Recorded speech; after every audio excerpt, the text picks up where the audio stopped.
ugu yaraan waxaa dhintay 5 qof intii iminka la og yahay halkay dhaawac yihiin 15 qof oo kale kadib markii ay ciidamada ururka al-shabaab ay qaraxyo la beegsadeen xarun lagu tababaro ciidanka oo ku taala magaalada Baardheere ee gobolka Gedo.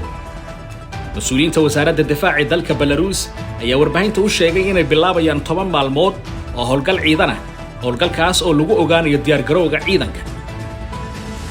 ciyaaryahanka caanka ah ee dalka Portugal Cristiano Ronaldo ayaa habeennimadii xalay waxa uu suurta gashay in 200 oo kulan oo u ciyaaro xulka dalkiisa ee Portugal.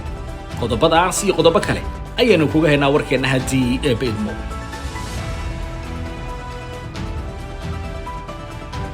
way hadda wadaal ku soo dhawaada war wixii naga soo gaaray dalka gudihiisa dabadiisa oo aqriyanuga Maxamed Saciid Saxaaf. aan ku bilaabay ugu yaraan waxaa dhintay 5 qof halkay dhaawac yihiin 15 qof oo kale waa intii iminka loo yahay kadib markay ciidamada ururka al-shabaab ay qaraxyo la beegsadeen xarun lagu tababaro ciidanka oo ku taala magaalada Baardheere ee gobolka Gedo. wararka ka imaanaya magaalada Baardheere ee gobolka Gedo ayaa sheegaya in qaraxyada loo adeegsaday gawaari laga soo buuxsho walxaha qarxa iyadoo ay fuliyeen dad naftahalagayaal ah. waxaana xoogga joogta qaraxyada laga maqlay xaafadaha kala gadisan ee ku yaala magaalada Baardheere. mas'uuliyiinta gobolka iyo kuwa magaalada oo warbaahinta la hadlay ayaa taxsi u diray ehelada dadkii ku dhintay qaraxyada waxayna sheegeen inay wadaan baaritaan la xiriira weerarka qaraxa. ururka al-shabaab ayaa bogagga ay ku leeyihiin barta internetka ku sheegay inay mas'uul ka yihiin qaraxyadii ka dhacay magaalada Baardheere ee gobolka Gedo waxayna sidoo kale sheegeen in qaraxyada ay la beegsanayeen xarun lagu tababaro ciidanka oo ay ku sugnaayeen ciidamo iskugu jira Soomaaliya iyo Itoobiya waa sida ay ku sheegeen ama ay ku qoreen bogagga ay ku leeyihiin barta internetka. mas'uuliyiinta wasaaradda difaaca dalka Belarus oo warbaahinta la hadlay ayaa sheegay inay bilaabayaan 10 maalmood oo ah howlgal ciidan howlgalkaas oo lagu ogaanayo diyaar garowga ciidanka waddanka Belarus waa haddii dalka Belarus la soo weeraray. hadalka mas'uuliyiinta wasaaradda difaaca dalka Belarus ayaa imaanaya xilli dagaalka ka socda dalka Ukraine oo maraya meel aad u adag iyadoo dalka Belarusna uu isbahaysi la yahay waddanka Ruushka. xiriirka ka dhaxeeya madaxweynaha dalka Belarus Alexander Lukashenko iyo madaxweynaha waddanka Ruushka Vladimir Putin ayaa ah mid aad u wanaagsan iyadoo dhawaanahan dawladda Ruushku ay sheegtay in gantaalo ka mid ah hubkeeda nuclearka ay geenayso gudaha waddanka Belarus.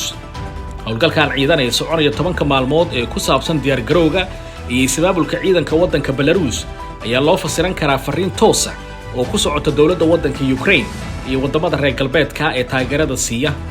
inkasta oo ay mas'uuliyiinta wasaaradda difaaca dalka Belarus ay sheegeen in howlgalku yahay mid sanadle ah oo ay qabtaan sanad walba.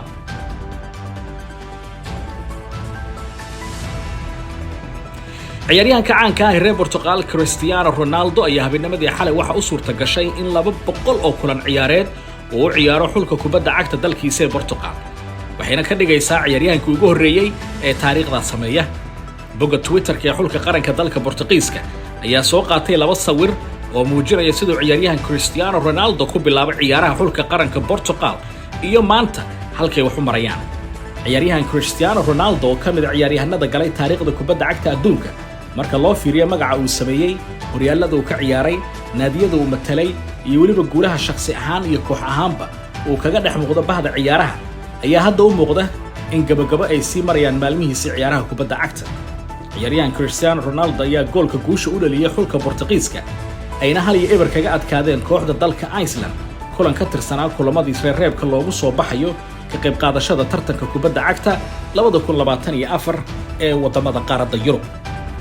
qodobadaas iyo qodobo kale ayaad ku daawateen wararkeena maanta waxaan ila socodsiinayay anigoo Maxamed Saciid Saxaaf intaynu ku kulmayno warkan warkiisa xiga waa bahda wararka isku duuban oo idinkaga tagay meel bad caalamka joogtaan sidaas iyo nabadgelyo.